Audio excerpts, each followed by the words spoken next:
ওর ফাঁসি চাই, আমি ওর ফাঁসি চাই, আমার সন্তানকে জীবন শেষ করতে।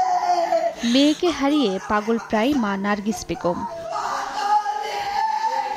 10 মাস আগে ফরিদপুর সদরের ডোমরাকান্দি উত্তরপাড়া গ্রামের তানজিলা আক্তার তাহেরা পূর্ব গঙ্গাবর্দী এলাকার জিসান আহমেদকে ভালোবেসে পরিবারের অমতে নিজেরাই বিয়ে করেন। পরে পারিবারিকভাবে মেনেও নেয় দুই পরিবার।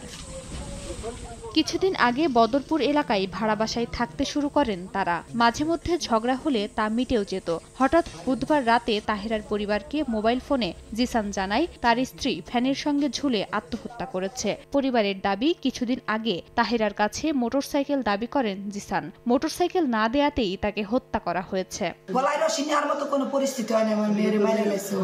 আমি ওর ফাঁসির দাবি করি। তোর বাপের বাড়িতে হুন্ডা নিয়ে আয়, তোর বাপের কয়টা মাথা আছে আমি দেই না, যদি না আনবার বল।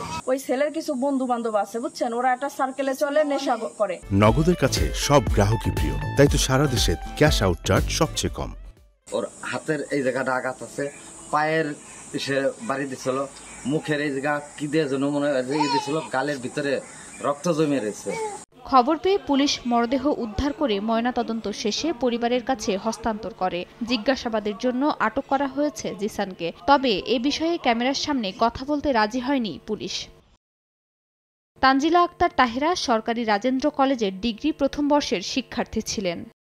সময় সংবাদ, ফরিদপুর।